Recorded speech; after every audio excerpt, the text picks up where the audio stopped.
અમરેલીમાં સાતલડી નદીના પાણી બાબાપુર ગામમાં ભરાઈ ગયા છે। પાણી ખેતરો અને ગામમાં ફરી વળતા સ્થાનિકો પરેશાન થઈ ગયા। બગસરા પંથકમાં સાતલડી નદીએ રૌદ્ર સ્વરૂપ ધારણ કર્યું। શિક્ષકો અને બેંક કર્મચારીઓ સામે કાંઠે નદીમાં ફસાયા।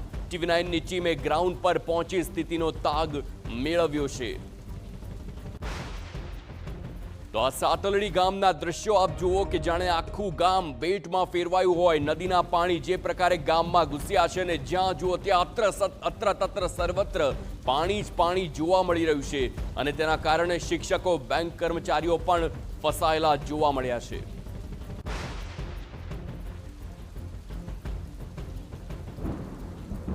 પંથકમાં જે રીતે ભારે વરસાદના કારણે અમરેલી તાલુકાનું બાબાપુર ગામ છે કે જ્યાં બેટમાં ફેરવાયું છે। આપણે હું દ્રશ્યો બતાવીશ। TV9ની ટીમ પહોંચી છે કે જ્યાં જવા માટેનો માર્ગ સંપૂર્ણ બંધ છે। આ બાબાપુરના દ્રશ્યો છે કે જ્યાં ધસમસતો પાણીનો પ્રવાહ છે તે જોવા મળ્યો છે, જેના કારણે લોકો ભારે મુશ્કેલીનો સામનો કરી રહ્યા છે। આ પ્રકારના જે પાણીનો પ્રવાહ છે, વહેલી સવારથી જ આ પ્રકારના પાણીના દ્રશ્યો છે તે જોવા મળ્યું છે, જેના કારણે સંપૂર્ણ માર્ગ છે તે બંધ થઈ ચૂક્યો છે। હું આપણે દ્રશ્યો બતાવીશ। અહીંના જે લોકો છે, ગામમાં જતા લોકો, તે પણ ખૂબ મુશ્કેલીનો સામનો કરી રહ્યા છે। ખૂબ મોટી માત્રામાં વાહન ચાલકો લોકો છે તે અહીં ફસાય છે। આપણે કેટલાક સ્થાનિકો આપણી સાથે છે, તેમને પૂછવાનો પ્રયત્ન કરીશું। ખાસ કરી આ પાણીના કારણે કેટલા સમયથી આ માર્ગ બંધ છે?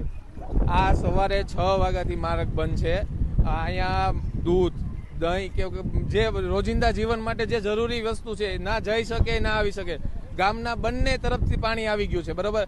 ગામમાં જવું કે આવવા માટે માણસોને બહુ તકલીફ થાય છે। અને બીજું કે હવે માણસોને ઘરમાં પાણી ઘૂસી ગયા। આ પાણી હવે ઘરે સુધી પહોંચી ગયા છે, કારણ કે ગામનો નિકાલ ન થાય એનું પાણી ઘરમાં ઘૂસી ગયા છે। હવે એવી તકલીફ થઈ ગઈ છે અત્યારે, કંઈક માનો કે હોસ્પિટલનું કે એવું કંઈક આવી ગયું હોય ને તો કોઈ માણસને અટાણે દવાખાને પહોંચવા માટે તકલીફ થઈ જાય એવી છે।